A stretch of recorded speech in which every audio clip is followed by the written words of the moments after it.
sun shines bright and the seeds are sown. Portugal, it's the place to be. Join the community, come and see. Expats Portugal.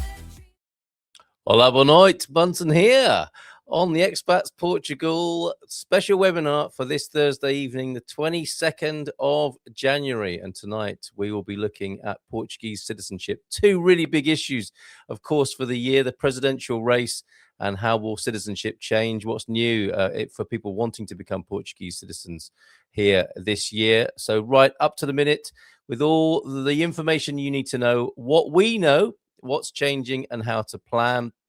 Tonight I'm joined by Rodolfo Pellicano from Residency Pellicano, and this webinar is designed for people already living in Portugal as well as those considering a move, offering clear, up-to-date information in a space focused on understanding context and practical planning. And we're going to do our best to keep away from the speculation and headlines tonight. So tonight we'll be looking at the difference between residency and citizenship, if you're still confused about that. What are the current rules, the proposed changes, and the election outcomes? And I wonder if the presidential election outcome will have any effect on this. Rodolfo will tell us more about that, how it affects you personally. And of course, you can put your questions in the chat as a premium member. And good to see a few of you there already. Plan your timeline when you know what to do. Separate fact from fiction. And of course, an all-important opportunity to ask questions and have them answered as well. So let's welcome onto the screen Rodolfo Pellicano. Good evening to you. Bueno, good to see you. First time this year, Rodolfo. How are you, Carl? Everything good? Good evening. Yes, I'm very well, thank you. Although red warnings for the weather here in Portugal for the next, I think, 48, 72 hours. How's it looking where you are? Well, a lot of rain here. I'm in Cascais right now. A lot of rain, a lot of wind. The storm is arriving this night. There's some warnings about floodings and the winds, and coastal warnings because of the waves as well.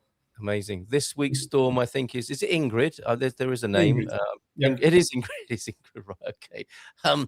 Thank you to Andrew, Diana, Mark, and Ron and Debbie, Robert as well, who've all joined us in the audience this evening. Do put your comments into the chat there, and we'll get to them a little bit later on. And how's it looking as we go into 2026? Obviously, there's the big presidential election, and that's a runoff now for February the 8th, and we'll find out what sort of effect that might have on citizenship here a little bit later on. But how are you? How is it in the world of law as you start the new year? Busy. A lot of questions from the US. We have a lot of new clients. It seems that people are not very happy back there. So right. It's busy season. I hope it will be a great year for us. Hope so. Yeah, well, here's to that. Yeah, all the best for 2026. Right, let's start then. Let's get straight into it, Rodolfo. And residency versus citizenship. Before we talk about the changes, and of course there have been some, it's important to clarify, I think, isn't it, the backstory, the context, the difference between residency and citizenship, so that people know exactly what they're letting themselves in for and which to apply for. So how do you answer that? Yeah, this is a very common thing that people mix up the both, because they're actually two separate subjects, but they run in parallel. They are connected. So many people think that they're dealing, for example, with AIMA, which is the former CEF, which is in charge for the residence permits in Portugal. They think that application for the citizenship is with them, and vice versa. So it's not. It's actually two separate and different processes, which are dealt by different entities, which don't even communicate about the analysis and approval of each process. They do communicate in the middle of the process to get some confirmation of informations, but they're totally separate process. So the residency is the thing that the process that the person wants to live in Portugal, regardless if she has already the right to request a citizenship by being son of a Portuguese citizen, a grandson, or something like this, so married to a Portuguese citizen. So the residency is for the person to move and live in Portugal, is the authorization for this person to live and work in Portugal. And this process begins with the visa process, which is applied in the home country. After the person has the residence visa, moves to Portugal, and in Portugal applies for the residence permit. And with this residence permit, she can live in Portugal legally for the time of the validity of that card that shall be renewed. For example, usually the first card is for the initial 2 years. And after 2 years, the card is renewed and it's valid for 3 years. And so on. The person needs to validate this to continue in Portugal. The citizenship is a different process. The citizenship usually is for persons that, as I mentioned a little bit earlier now, that have the right to request because their ancestors are Portuguese citizens, or they have married a Portuguese citizen, so they have the right to request the Portuguese citizenship by this path. And the one that goes really close with the citizenship and causes this confusion is because the current law in Portugal says that if you have 5 years of residency, of legal residency in Portugal, then you become eligible to request the Portuguese citizenship by naturalization. So it's inherited by your parents or grandparents. It's because you fulfilled a requirement living in Portugal for 5 years. So this is the connection, and this is the mistake that people think that there's the same thing. So different process. Residency eventually will give you the right to apply and to request the Portuguese citizenship. And it's a right, it's not an obligation. You may live in Portugal and never request the citizenship if you don't want. Yes. Yeah. Okay. So it is optional. It is the golden ticket, though, and that's what we're talking about tonight. Yep. What other criteria are currently in force, and what's still in discussion? So that's my next question to you. Actually, before we go there, you mentioned it was 2 departments who are dealing with these respective processes. AIMA, that was once CEF, and it's the registry, isn't it? Like the registry office. IRN that deals with IRN is the entity that takes care of the citizenship applications. So there's a department that's the registry department in that entity, in the IRN entity. They're the one dealing with the analysis of the documentation, approval of the application, and granting the final document that makes that person a Portuguese citizen. And usually there's a central registry, the one in Lisbon. There is another main one for the north part of the island, which is in Porto, and another main one, which is in Faro, the 3 main ones. But there are many other smaller ones spread out through the country. But not every IRN shop is competent to receive citizenship applications. And also, depending on the grounds that you're requesting the citizen, your application is submitted, it will automatically go for a certain entity. For example, the ones for residence permit by time of residence, the ones based on time of residence for the residence permits, 5 years right now, these usually go for Porto. And if you request one, for example, if you are a grandson of a Portuguese citizen, it usually goes for Lisbon. So they have internal separation according to the type of application. Okay. And in my experience, Rodolfo, the registry, the IRN, has been more efficient in some ways, and sometimes an easier department to work with. Is that your experience, and is that still the case? It was, Carl. So I was reading this. Past tense. So it's yeah. So everybody is very aware of the news about AIMA and the delays on the residence permits, 400, 500,000 applications that are delayed, etc. Actually, right now, on the citizenship side, we are experiencing exactly the same process, the same problem. So there was an interview this week with the president of IRN, and the president said that they have around 500,000 applications in delay. And could you repeat that? 500,000 applications in delay. Good heavens. This is the president of IRN. However, in the same article, the president of this, the union syndicate that takes care of the employees of IRN, he disagreed. He said it's not 500,000. It's wrong. It's 700,000. Do you know, I thought for a minute you were going to reduce the figure. However, Terrell, you're going to have to upgrade your wow to something else, I think. Yeah. There. Now, that's why people need your help, right, to navigate Yeah. in this sort of situation. What chance do people stand in a sea of applications like that? So you need some decent hand holding and guidance in this process. So there you go. That's basically the difference between AIMA has a long waiting list as well, but Yeah. they are different departments. There you go. A wow in Portuguese on that. Fantastic. Well done, Terrell. Okay, so let's go to the other criteria that are required, and the big kerfuffle, of course, and controversy from last year. What's likely to change? What has changed? So, can you summarize that for us in a fairly straightforward way? Yeah, I'll try. I'll try to pin the main points, because there are several very specific items in the what's happening right now. So probably majority of people know the current law, which is still valid, has not changed. Yes. We are still on the last year's requirements, all the same. And now we will speak basically regarding the residency type of citizenship application today. So today, we still have the requirement for 5 years of legal residency in Portugal to be eligible to apply. Mm-hmm. The changes proposed last year were that for those applicants from Portuguese-speaking countries, which is the CPLP countries, they would be eligible if they comply with 7 years of residency.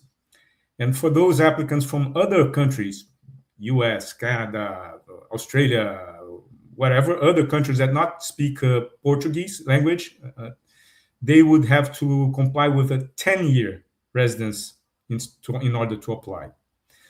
So this was one of the items on the proposed change that was submitted last year. I don't know if everybody's aware, so we have mentioned this already in another seminar, but I'll briefly touch this. So when the Parliament sends a new proposal of changes of a law, they write this and they send it to the President for the presidential approval. President has 3 options. He can simply approve it if he agrees. He can simply reject it and send it back to the Parliament to be rewritten, corrected, or with his comments, obviously. He doesn't agree with that on that, and with reasoning, he will explain it, they will review. Or the President can send to the Constitutional Court because he thinks that parts or the whole of that proposal, they do not comply with the base rules of the Portuguese Constitution. Yeah. This is what usually happens. This time we had an exception because there's an opportunity which is very rarely used. A party from the Parliament, a party decides before the President to send to the Constitutional Court, and this was what happened. So it was sent to the Constitutional Court. The Constitutional Court reviewed the proposal. They thought that certain parts of that proposal were not in agreement with the Constitution. So they rejected the proposal, sent back to the President. The President himself rejected and sent back to the Parliament. This is where we stand right now. Okay.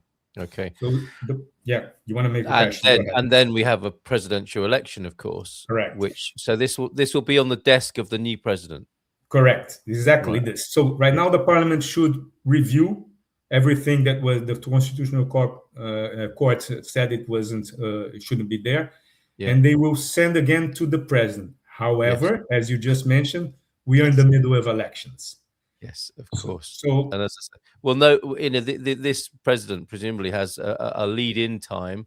The new one, it's not the experienced president. He's done his 2 terms, and we've a runoff to decide between 2, Senor Seguro and Ventura, who will be going head-to-head on the 8th of February. An extraordinary situation to be in.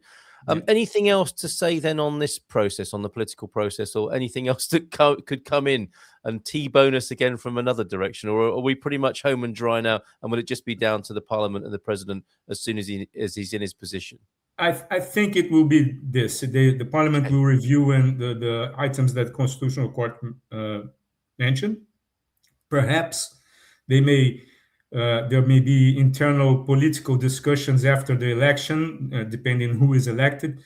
that may affect us, some or another change in the law that was not foreseen, or even some that were proposed and they decide to remove. This may happen, but the normal would be the parliament review what the Constitutional Court said, send to the new president. I don't see this happening very soon because we will have the new president elected on the 8th. Then it will take a while until he's empowered. And then after he's empowered, this will happen. So I would say we would wait. It will take a while. It will take a couple of months. Couple of months, okay. But yeah, this year we hope. Well, I think the earliest that we would see this would be in second quarter of 2026. Okay, all right. And then people feel like they've been waiting long enough, haven't they, with so much uncertainty. But thank you for proposing a possible date when things become a little bit clearer. In the meantime, Rodolfo, people are, of course, wondering what to do. And I'm looking for a little bit of advice from you in that department. Some people will be thinking, well, I'll just wait and see what happens. But of course, they can still apply, can't they, under the old rules? But will that help? I mean, have they missed a deadline? Has anything changed? Or would you, presumably the first question is, do I want to be a citizen or not? And if I do, should I make the first move or should I wait? Yeah, this is exactly the point, Carl. So the persons, the individuals, the applicants, they first need to understand if they really want to pursue the Portuguese citizenship. As I mentioned, it's optional. You can move to Portugal, live here, and never apply. Yes. And I know people that live here for many years and they have never applied. So first thing the person needs to understand, no, I want to become a Portuguese citizen, and what are the consequences, what are the benefits, what are the obligations that will arise from this? What should, if this is the way that I want to pursue, this is what I want for myself. This is the first thing. The second thing, you need to check for those that are here already. They need to check if they already comply with the 5 years. If they already comply, my suggestion, apply and apply fast.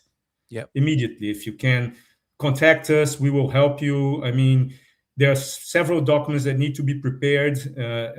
Depending on the country you come from, it may take a while. I know, for example, we have clients from South Africa. Documents there take a while to be prepared. The legalization apostille process is slow. In the US as well, depending on the state that you are, this takes a while. There are no appointments to get the apostille. So if you are in the situation that you already have the 5 year or you're about to complete the 5 year, you should start moving. If you wish, if you want to become a Portuguese citizen, you should start moving and try to think ahead and make your application as soon as possible.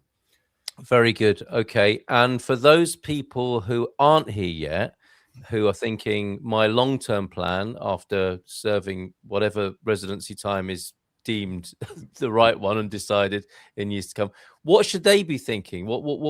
How might their planning process be affected or not if their long-term view is to become a citizen as well? If they're just planning their move now, maybe not even in the country yet.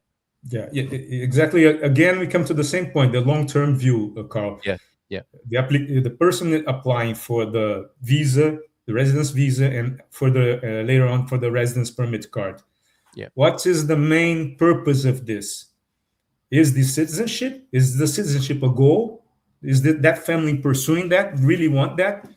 So then, most likely, if you're in the process of obtaining your visa and coming to Portugal, most likely when you arrive, you will not be immediately eligible. You have to wait a couple of years, and the new law will be already in force.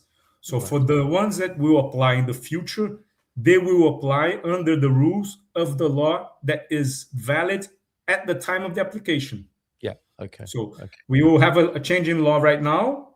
In 5 year times, if this new law approved, let's say this year, if that is the one in force in 5 years, 6 years, 7 years, 10 years, this will be the law applicable. But as you're here for a while already, Carl, you have seen the citizenship law has changed many times. Yes, so perhaps it will change again before that. We never know. as have a few other things Yeah. in my time here. Okay, let's dwell, if we may, then for a little bit longer on the amount of years, whether it's 7 or 10. Let's have a look at how people prepare for that. 5 years from when to when exactly? Can we nail that down? Because I know there's misunderstandings with that. And what are the other misunderstandings and complications that you see commonly? So first, in relation to the 7-10 years change, this was something that the Constitutional Court did not reject. Okay. They did not reject the 7 and 10-year requirement change. Yeah. So, but as we mentioned a little bit, and actually you mentioned, there will be political discussions after the new president is elected and take his position.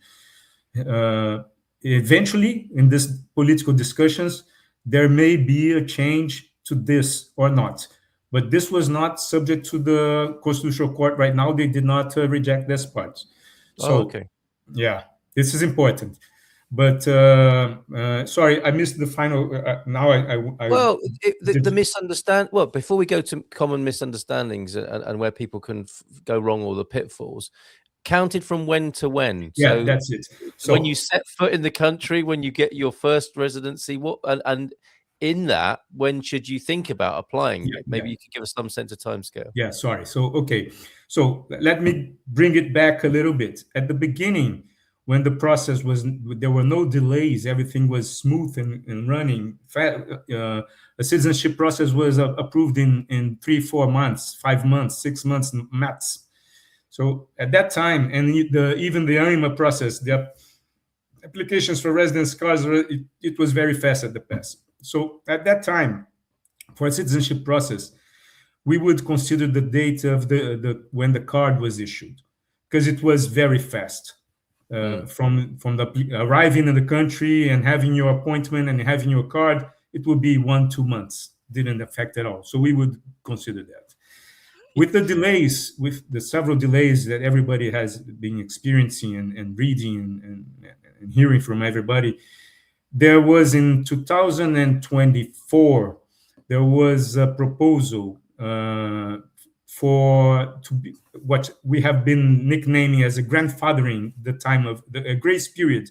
So from the time, considering the waiting time, so it was from the time that the application for the residence permit card was sent. For example, when the golden visa applicants had paid the initial fee for the process, there was a mark that was being considered. However, this change in Portugal, when you have a new law, after you need to have a decree that regulates that law, and that regulation was never issued. It never came. So right now, on the new proposal for the new law, one of the proposal was, let's finish with the grandfathering. The date is the date that the card is issued. Right. This was one of the points that the Constitutional Court rejected. Right. So the Constitutional Court is saying that we need to keep the grandfathering. So we need to consider the waiting time. It should be considered. The exact point, we still don't know. First, because it was never regulated in the past.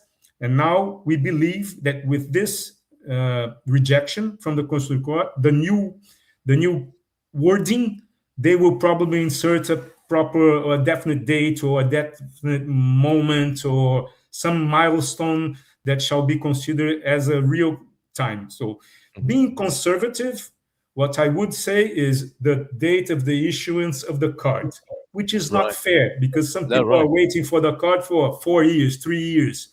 You see? Extraordinary. Yeah. But, so this would be the really, really conservative approach. Yes. However, what we have been doing is considering the date of the submission of the application for the residence when the person enters the country. Because when you have the visa on your passport, you have the visa that's valid for 120 days. You need to enter the country on that window. When you enter the country, you activate the visa, your residence visa. So we, on our office, we feel that date when the visa is activated is the moment. That seems fair, Yeah. but we shall see. It's one of those things we can't answer at the moment, Yeah. but depends on how Parliament Yeah. responds. I can't give you a precise answer because I don't have even the politicians, they don't have a precise answer right now. But this is what many law firms are considering. But if you want to be really, really conservative and have no problems, date your card was issued. Okay, Your first card. Okay, good to know. Any other pitfalls, misunderstandings? We did say tonight that we were going to be giving people the facts as far as we're able to, without the speculation and the headlines. And there have been a lot of headlines, and there's been a lot of speculation about the Portuguese citizenship. Is there anything else that you're aware of that you could fact check or debunk? No, I mean, I have heard some people mentioning that the Portuguese government does not want to grant new citizenships. They don't want this happening with foreigners. They don't want. I don't think this is true. Portugal need more citizens. It's a country that's getting old very fast. So they really need people new becoming citizens, becoming residents, working, establishing companies, starting their lives, their families. They really need. So I think this is something that is that's false. That's fake news. Okay, it just fits in with certain sort of political narratives. It's more a matter of incompetence than conspiracy, as is often the case. Right? Okay. Yeah, or a conspiracy of incompetence and inactivity that has caused the situation we have. Anything else along those lines that you see a lot and think, oh, I do wish people wouldn't say things like that about this? No, nothing that comes to my mind right now. But perhaps our listeners they have. Exactly. Yes. You may. Yes, if you're watching, and thank you so far for all your wonderful comments and questions. We'll get to those in due course. If you're seeing something that you want fact checked, do let us know. This is the right place to do that this evening. So that more generally, then, anything else that we haven't talked about that should be talked about in terms of becoming a citizen of Portugal, Rodolfo?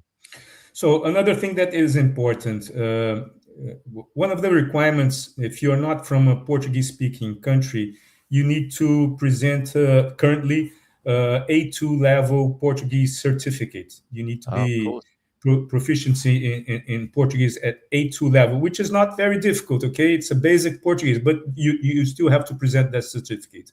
The proposed change, they say that more than that, you not only need to speak Portuguese, but you will need to learn about Portuguese culture, about Portuguese politics, about Portuguese general things, customs from the Portuguese citizens, and this kind of things. How this will be tested, how this will be evaluated, we still don't know. And okay. So that's not part of the current setup. That's a proposal. No, currently the Portuguese is enough. Just the A2 is enough for that. Okay, very interesting. Very interesting. Okay. And so that's yet to be developed. I think watching the webinars every Thursday evening is quite a good grounding. But you see, Carl, this specific item is something that me personally, it creates me a little bit thinking. It gets me thinking a little bit, because if you see many countries, when you apply for citizenship in other countries, especially in Europe, you do have this sort of testing. They do this kind of thing. Fair enough. Yeah, absolutely. Yeah. Yes. So I mean, it's something that is not so saying. So people think, oh my God, I'm going to have to know everything about it. It should be basic things, I believe. Yeah. So I think this is not. It's not unreasonable. This proposal, at least. No, agreed. Yeah, and it's often the way with these citizenship tests on the culture part that even nationals don't pass it. Exactly. So it probably will be multiple choice with a kind level, a kind pass mark on that. So anticipate that as well. Thank you. Anything else before we come to our final question and tackle a few questions? No, not that I can recall right now. Let me see here in my notes. Let me ask you for a brief summary then, or the key thing people you would like to take away tonight. The key message about becoming a citizen of Portugal. What's the main thing to remember, consider for that process to work in the best possible way? I think first of all is something that I already mentioned tonight, maybe 2 or 3 times. You really need to understand if the citizenship is your goal. So some people are really moving to Portugal because they are willing to have a European citizenship, and the path in Portugal is quite easy. You just need to live here for now 5 years, which is quite fast. There are other countries in Europe that have the same system, and you have to live 10 years. Yep. Perhaps we will go there. So first thing is this your goal? Then if you have this goal to become a Portuguese citizen, etc., then you have to take the necessary steps to residency, come legally, organize your life, set up over here. So the other thing is, you're already here, you're living, and you have the right to do so. Just get into this if you really think that it will benefit you, if it's worth. I mean, don't do just because you have the I have the right, I'm gonna request. Don't do this. I mean, you need to really. My message is, if you become a citizen of a country, not only Portugal, you should identify yourself with that country at least. With the culture, with the people, live here or not, but you should identify yourself. This is what I think. It's a personal view. Fair enough. Thank you very much for that excellent information so far. A bit of debunking tonight, getting straight to the point and finding out how to become a Portuguese citizen, albeit with some of the information we can't possibly know yet. As you say, the politicians don't even know until they've discussed it, and it will be going past the new president when he finds himself at his desk later on this year. So we've got some great questions. The one I'd like to ask, first of all, which I think is really appropriate to this conversation, is in terms of continuing your residency rather than becoming a citizen. Can you go more into that? Because this whole thing about citizenship has had some people say, well, there's been a few things, actually. One is some people are saying, well, actually, thinking about the tax implications, it might be better for me not to become a citizen. You might want to comment on that. And another of these is, well, I'll just become a permanent resident and keep renewing on that basis. What do you say about those particular scenarios if people get put off the idea of being a citizen? So, I mean, the tax implications, it's not a matter of becoming a citizen that will affect or not. Becoming a Portuguese citizen is not the factor that will affect your tax. It will, the thing is, if you become tax resident in Portugal, this is a different thing. Because, for example, we have Portuguese citizens that live elsewhere, other countries in the world. They do not have tax domicile in Portugal anymore. And they are not taxed in Portugal at all, zero. Okay. This is something that creates a little bit of confusion, especially for Americans, because the United States, it's one. If it's not the only, if it's one of the only countries that, regardless where the American citizens establish their tax domicile, the United States will always collect taxes there. They will always continue taxing their citizens. Yes. And then, usually, an American, when decides to move to another country and set their tax domicile elsewhere, they usually look for countries that have double taxation agreements with the United States, so that they avoid a double taxation, because the tax paid, for example, in Portugal, will have some offset in the tax paid in the United States. Okay. So it's not actually the citizenship that will affect. You can become Portuguese citizen and not live here. So if you don't live here, you don't need to have the tax residency here and just visit Europe with your Portuguese passport. Fine, no problem.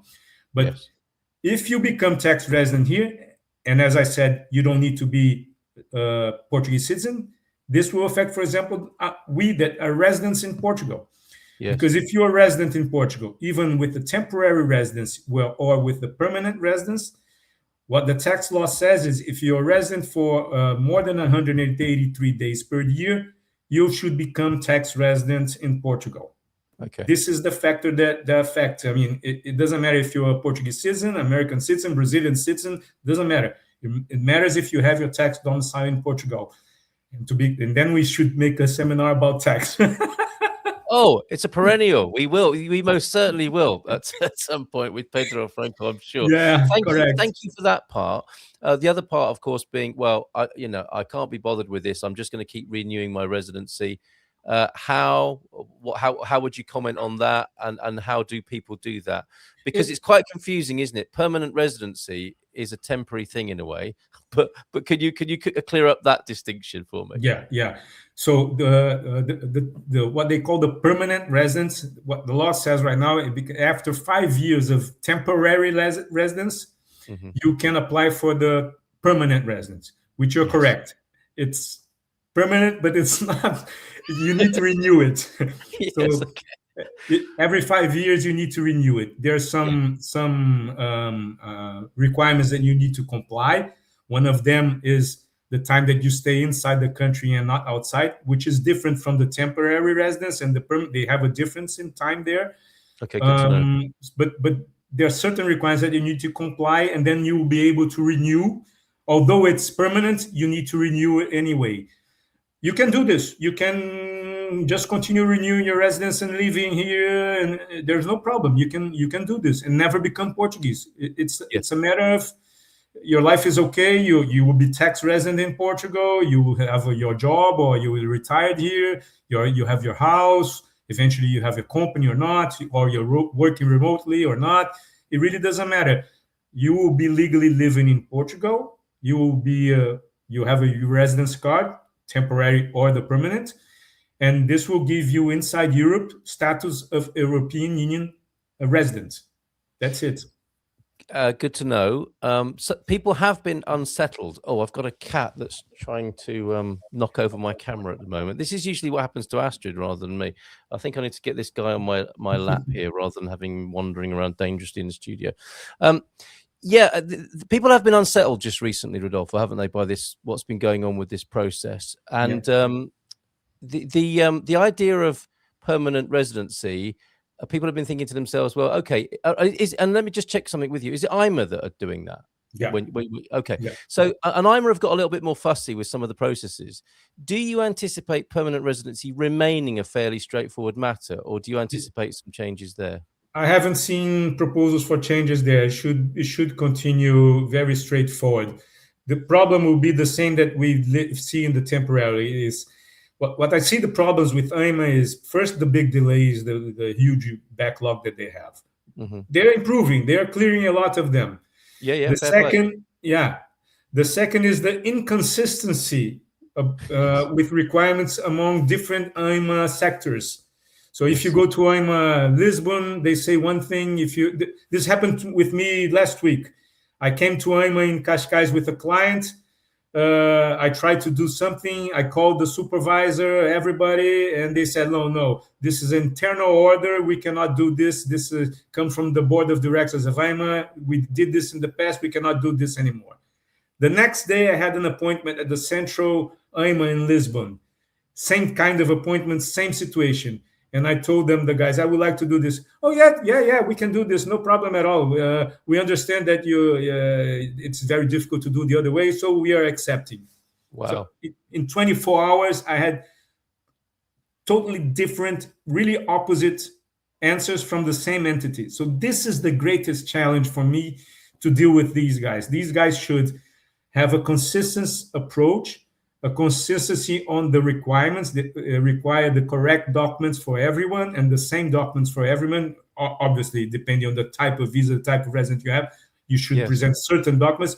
But this is not what we see. So this is the huge challenge for us as professionals when we go there, because we have a script which is based on what is written in the law, and sometimes it's very difficult to get that script complied. We have these guys coming with different requirements that they don't have, no law enforcement, nothing. So a good professional will know how to deal with these situations. And on the citizenship side, the same thing. On the citizenship, when you have an application and suddenly your document is rejected, they need to give a very clear reason why that document is being rejected. And a good professional will have grounds to rebate and say, look, you need to accept this because of this and that, or we'll take the necessary actions to correct this as fast as possible. Good to know. So we can hope that will settle down and that permanent residency will be a fairly straightforward matter. I think so, and the problems that we're seeing with AIMA at the moment in terms of inconsistency and what looks like pickiness is again something that hopefully will settle down and will be consolidated and made simple and consistent across the board. And I know you and Gilda, you all want that, and I suspect as professionals you're pushing for that at a higher level in terms of your professional bodies as well. Hope so. That's really helpful. Thank you on that. In terms of permanent residency, you don't have to become a citizen, and that is an option some people are considering because they don't want to go through the process if the years are going to double effectively. We thank you so far, Rodolfo. Excellent information. We have loads of questions. I'm sure you'll appreciate. Thank you all for being here tonight and asking those questions in the chat. These are great. Barry, my application was submitted back in June for citizenship based on marriage. I used to be able to check the status, which was basically going nowhere anyway, but now it doesn't even allow me to do that. Has anybody else run into that problem? So back office, people checking things. Can you update us on that? Is that more or less easy? No, I mean, if I don't know who made this question, but if you have the access code, you should go to the website online. You should be able to view the stage of the application. It is true that sometimes their system fails, and you get messages like, oh, this application doesn't exist, or you just can't see anything. Take it easy. Wait 1 or 2 days. 2 days, go there and check again. You'll probably see your application there and the status. But it's very, very frustrating to check this. Don't do it every day. Do it once in a while because it doesn't move. It doesn't move. It's very slow. Thank you. That was Barry. On to Krista. Could you comment on the golden visa applicants, because you do these as well, of course, who are told that after 5 years they would be eligible for citizenship? I'm one of those people who applied for the golden visa in 21 and moved here last year in October. What are the implications for those people, please, Rodolfo? So as I mentioned, what we are considering for the golden visa applicants for citizenship purpose is the date that the first AIMA, or in his case was CEF 2021, the date that the first DUC, the fee for CEF was paid. Counting from that date onwards, when you complete 5 years, you're eligible to apply for the citizenship. You probably are going to be eligible right now in 2026. If you applied in 2021, I'm making the math here. So if this is before the new law, we should start to get moving and organizing everything to make the application as soon as possible. Right. Okay. There you go.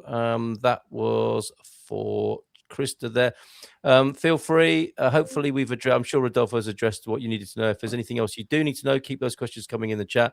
Jose Cruz, good to see you. Why was there no grandfathering of the proposed lengthening of the requirement of 5 years to 10 years for people already living here? Is this part of why the Constitutional Court rejected it, Rodolfo? No, the Constitutional Court did not reject. Let me see. Why was the grandfather of the proposed land for the requirement for 5 years to 10 years? People already living here. So what happened was the following. The grandfathering that exists from 2024 is the waiting time, which is just the case of the previous question. The waiting time to the application was in 2021. The residence card, if it has issued, it was issued recently.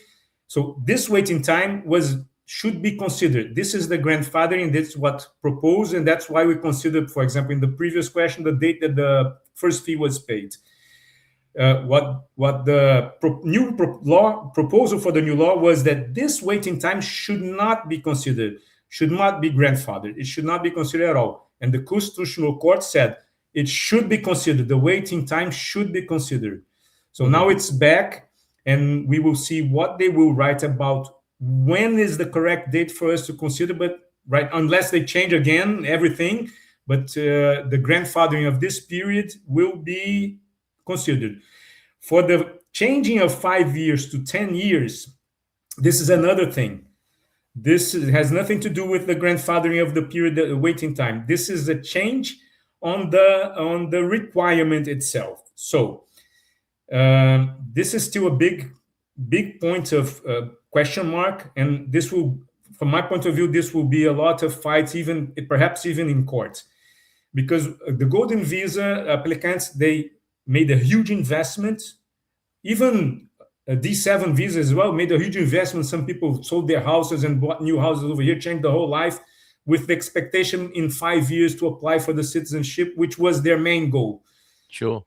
Yeah. So suddenly this, let's say you're not eligible, you will be eligible in 2 years, and this year it changed from 5 to 10. And then you're the only eligible in 7 years, 6 years.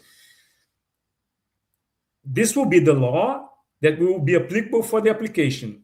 We will need to find out, we lawyers, we will need to find grounds to fight this and eventually get, even in court, if it is the case, the court deciding in favor for those that made this huge change in life to be able to apply based on the requirement that was valid when they made this huge change in their life. But this is a big question mark. This is something that I can't guarantee. We still don't know what if the change will be really implemented, but this would be my guess right now. Thank you for that. There you go, Jose. Terrell, under the current law, could you please remind us from what point does residency begin? Okay, you did touch on this, didn't you? Only from the time of the residency permit. Some of us moved to Portugal while the visas were still being extended due to COVID-19. Yeah. It's a bit messy still, isn't it, really? It's hard to answer that. It's not. I mean, I have mentioned this a couple of times tonight. So again, we need to separate residency from application of citizenship. Application and citizenship, we have a requirement of time of residence. This question is residence permit. When does it start? The residence permit starts on the first card. This is when the residence permit starts. However, when you have a residence visa, a D7, a D8, a D6, a D1, a D2, these visas, your status of residence, it's activated at the moment that you enter in the country with that visa and you activate that status. You are becoming a resident, and that moment you can start your life in Portugal. So for me, this is the counting time of residency time for example, citizenship, to comply with the citizenship requirement. For me, when you activate the visa as you enter, this is the time that should be counted. Great. The golden visa is different because they don't have a visa. The golden visa, although it's a golden visa, it's not a visa. You don't have a visa stamped on your passport before you enter the country. It's an application for residency based on the investment directly. So that's why for the golden visa is the date of payment of the first fee for the AIMA. It's different. Funnily enough, there's a phrase that's going around at the moment. Take it seriously, but not literally. That applies here as well. Are there? Thank you, Tara. I know we've got more questions from you as well. I think you've covered this really, Rodolfo. But are there pros or cons to citizenship versus residency? I think you've covered it. I mean, not directly, but we've discovered or discussed all the angles, have we not? And again, you cannot compare one with the other. They're totally different things. I mean, residency versus citizenship, it's totally different. Once it is becoming a citizen of another country, I become a Portuguese. The other one, you all continue being whatever citizen nationality you have, and you have a residence permit, you have a residence status. It's totally different. Yes. Okay. Barry, I think this, I don't know how seriously this is a question or not, but it might be worth addressing just from a sort of an opinion point of view. If the new president is far right, you end up with a second Salazar. So escaping Trump doesn't work. I'm going to come back to that on your view of what might happen politically. Okay. And actually, the more important point here is the amount of influence a president would have regardless of their politics. So let's come back to that a little bit later on, or in conclusion. I believe I have a couple of options. Investment visa. I have a manufacturing business, which I'm the part owner of and the CEO near Porto. My wife of 32 years is a German national. The discussions so far are very helpful. Yeah, and it sounds like those are probably more Gilda, or EI possibilities there, and the help you'll need. And I'm glad you're finding it useful this evening. I'm in the dark here. It's been dark in the morning and dark in the evening, and there's a storm coming in. So batten down those hatches. As I said, IPMA have issued a red warning for the next 72 hours here in Portugal. I support that change. If you choose to come and live here, you should learn about the culture, and we do that in our current Portuguese Língua de Acolhimento courses, which the government heavily subsidizes. So 1 year of lessons costs us €14. Wow. Good to know. And you are learning a lot of that information, as you say. How much of this relates to citizenship through parents and grandparents. I know you kicked off the discussion tonight with that, Rodolfo. Are there any changes anticipated for citizenship through those means? Are these applications in the same pool as the 700,000? Those are terrifying figures, aren't they? Yeah. I mean, it's in the same pool, 700,000, if this number is correct, because the president said 500,000. So whatever number of these guys come up, even if it is 300,000, for me, it's too much. Yeah, of course. They are referring to all types of citizenship applications, from sons and grandsons, Sephardic Jews, time of residency, all of them is on the same bucket. That's what they are talking about. Yes. About changes related to parents, grandparents, there weren't very much specific changes to these two kind of applications. There were proposed changes to general things, like, for example, if you were just granted citizenship and then you commit a crime after you have the citizenship in a certain time of period, I believe it's in 5 years, I don't remember right now, then they could cancel your citizenship. This was something that the Constitutional Court rejected, but these were something that was proposed. Yes. Yeah. Interesting. Okay, Sam, I hope that helps. If not, ask more in the chat there. From Paul Rod, my wife has already obtained Portuguese permanent residency, not citizenship, perhaps. I am a family member dependent. Do I need to pass A2 language in order to renew my residency permit, or when my wife obtains citizenship? That's no in either instance, isn't it? If it is a application for permanent residency, Portuguese test is requested. Oh, is it? Right. Okay. All right. Yeah. Okay. We didn't say that earlier on. And I know that's a question that's been asked later on as well for Port. So hold on a minute. I want to backtrack on that for clarity. Permanent residency, then, after your first 5 years, you apply for it rather than keep renewing your temporary residency. Is that right? That's the distinction. It is a consequential renewal, but you need to request. Okay. If you don't request, you will have a temporary renewal. You'll be continually temporary rather than continuously permanently temporary. Because when you go to AIMA with the form, that there's a form, when you fill up for the form, there are a lot like box. So you need to indicate that you're applying for the permanent residency, and then there's one or two different requirements. It's not many different things, but for example, you need to speak Portuguese. You need to have the A2 level certificate. Yeah, that's very interesting. And there was a question, and I think it was along the lines of, what other criteria do you need for those renewals? Probably let's ask the question for both temporary and permanent. That being one of the criteria for becoming a permanent resident. What else do you need to show AIMA at those appointments for those renewals after 5 years? More or less the basic things that you have, like you need to show that you are complying with your tax obligations in Portugal. Yes. If you have social security, that you're complying with the social security obligations, that you have a place to stay, you have a house, a rented house, or purchased a house. Yeah. You have enough income from your work or pensions or whatever. So it's the basics that everybody's already aware of. And for the permanent, there's one or two different things, which, for example, the Portuguese language test. But it's not something, wow, I need to get the huge list for the permanent that's going to change everything in my life. No, it's not this. Okay. And if Paul's wife becomes a citizen, that was one of the exclusions, wasn't it? Where you didn't have to speak you were meant to speak the language, but you didn't have to show an A2 if you were married. It was thought that if you're married to a Portuguese national, you didn't have to take the A2, right? For the permanent residence? I believe so. Yes. Or both. I mean, I would need to call Gilda and ask. I'm not quite sure on this. All right. That one. Okay. Not really quite sure. We do have the dream team after. So, Paul, any further clarity you need from Gilda, come to us at 9 o'clock for the dream team session on that. Neil agreeing with you. Bravo, Rodolfo. Completely agree with your societal integration remarks there. Diana, good to see you tonight in Massachusetts. US citizens are taxed on their worldwide income and all sources derived. That's one of the first sections of the US tax code. That's a statement more than a question there. Very helpful. Thank you. Should say those courses sound lovely, and I understand you have been active in them. Please just please know that these are not available to everyone.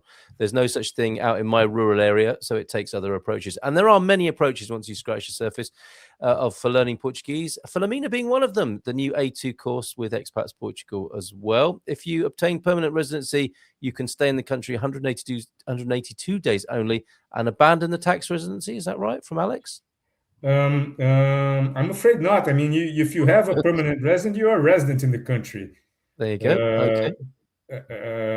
You should be tax domiciled here. I mean, there's still rules that you cannot be away of the country more than a certain period of time. I don't know exactly the time. It's not something that I deal with every day, but it's different because the temporary says that you cannot be away of the country 6 consecutive months or 8 unconsecutive months. Yes. But the permanent, it's a little bit different. I don't remember exactly how many months you are able to stay away, but you still be a resident in the country. Okay. To maintain permanent residency, asked Tara, I think we did this. Yeah. What are the financial requirements, please? If one is a citizen, one doesn't have to keep justifying one's economic situation in the same way.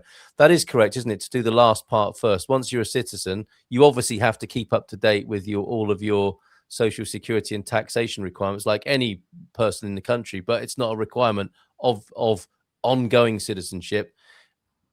Am I right in saying that, first of all, Rodolfo? Yeah. First of all, if you become a Portuguese citizen, you can forget about residence permits. Yes, just of course. Forget about them. You don't need to renew them anymore because you're now a Portuguese citizen. Yep. You can just waive that passport. Yep. Absolutely. Yeah, you have your citizen card, which is your local identity, and you can request a passport. This is very simple, but it's another important thing because passports is a travel document. You may never have a passport. You may never have a passport if you don't want. Of course. It's a citizen card, which is your ID card as a Portuguese citizen. Actually, is the citizen card. You may have your citizen card and say, look, I'm going to stay in Portugal. I don't want to travel anywhere else in all the country. I don't want a passport. No problem at all. You have a citizen card. You have your document as a Portuguese citizen. So this is the document, actually. But you don't need justifying one's economic situation. You don't need to justify anything more because you're a Portuguese citizen. You don't need to renew anything. I mean, your citizen card, you will need to renew as you have your ID in your home country, your driver's license, whatever ID you use, you need to renew from time to time. It will be exactly the same process, but you don't need to show that, I have income or I have a place to stay, whatever. You don't need to show nothing like this anymore. That's a very good point. Citizens of all countries all over the world don't have to have passports. They are citizens by virtue of other means, aren't they? And the passport is just a travel document. A good distinction there. Michael, I think we've addressed that. Just a few minutes more. I don't want to keep you too long, Rodolfo. You've been amazing tonight. And we've been here nearly an hour of quick fire questioning and some great answers, some great questions from our audience as well. Why does the wait time between application and first card issue date not apply to PR? I thought CEF were obliged to process my application in 90 days, but it took 3 years for me to receive my first card. That's what's going on at the moment, isn't it? This is the problem where let's say in 2015, 14, 15, 16, even 17 and 18, perhaps at the beginning of 18, when you applied when you arrived in the country with a visa and you applied, you didn't have the appointment stamped on the visa. This was something that came after. So you have no appointment at all. You would arrive in the country. We would make you an appointment. We would call there and then schedule and everything. In 1 week, we will have the appointment. The appointment would be probably in 1 or 2 months. And then you would go there and the card would arrive at your house usually in 3 weeks, 4 weeks, 1 month. So from the arrival in the country with the visa until you had your residence card, perhaps 2 months, 3 months, the most. This what was the normal thing. And suddenly they lost track of everything because of the amount of people moving and whatever problems that we already have discussed in many group sessions that we had. But absolutely, it should be very, very quickly in 90 days.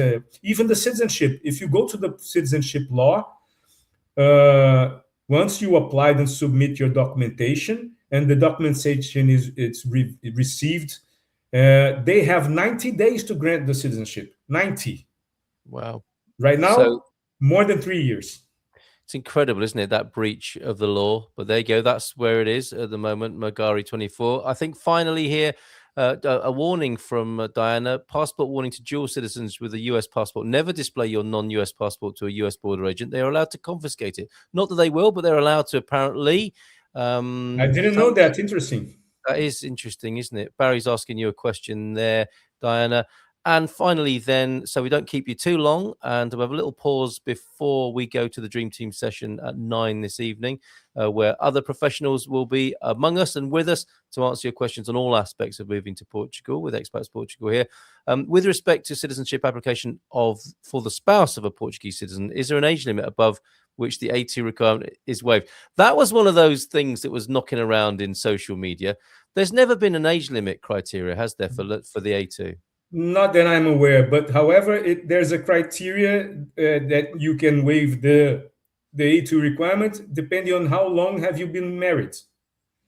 Oh, if you are married for more than 6 years, yes, because the A2 language requirement, it's there because they understand that if you have a A2 level, Portuguese level, you have made a connection with the Portuguese community. Is one of the ways that they see that you have a connection with the Portuguese community. If you're married, after 6 years, yes, after 6 years, you should be quite connected, ideally. Exactly. So if you're married with Portuguese citizens for more than 6 years, they understand that connection is established. Yes. And another thing, even if you're married for less than 6 years, but you have kids from this marriage, and these kids have been registered as Portuguese citizens, the connection is also established. Very good. I wonder how they came up with that. You've got to draw a line somewhere. 6 years is what they decided. Yep. Alex, sounds like a question for the Dream Team session for sure. Bring that over. Join us at 9. And this came in as well. Something I'm not aware of. Sam N. How long are wait times currently for expedited applications due to medical issues? Is that a thing? For citizenship, it is possible, but it's very difficult. I have applied for three clients and got all of them were rejected. I did not manage to get the urgency application. They really need documentation, solid documentation proving the medical reasons that you request the urgency.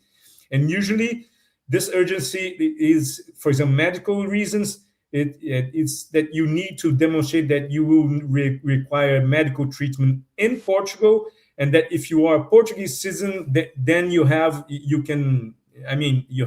whatever better coverage or whatever. So it's tricky because you say, look, I need to become Portuguese because I have a medical treatment. It needs to be fed because I need to go back to the United States to be treated there. Okay, thank you. I lost my connection there, and I'm on a different microphone now. I've had to improvise. But I want to say, as Terrell is saying here, muito obrigado, Rodolfo. Thank you very much. My pleasure. What an amazing session. Absolutely information rich. It will be on our YouTube channel if you want to review it and hear the information again. And it will be available on the Expats Portugal website, of course. Join us at 9 for the Dream Team session. Rodolfo, what a great job. Thank you so much for being with us tonight. Thank you, Carl. Good evening to everyone, and see you in a bit for those that go to the town. Oh, we'll see you there. Good. I didn't want to push you or press you to be there as well, but that's amazing. No, I'll be there. I'll be there. Wonderful, excellent information. Thank you, Rodolfo and Carl.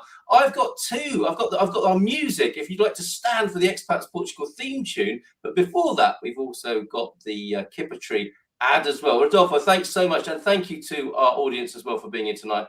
Absolutely brilliant job. We shall see you at 9 for the Dream Team session. A quick message from Kipper Tree, and then we'll go out and you can clap along to the Expats Portugal theme tune. Thanks, Rodolfo. Thanks, everybody. Take care. Bye for now, and see you soon.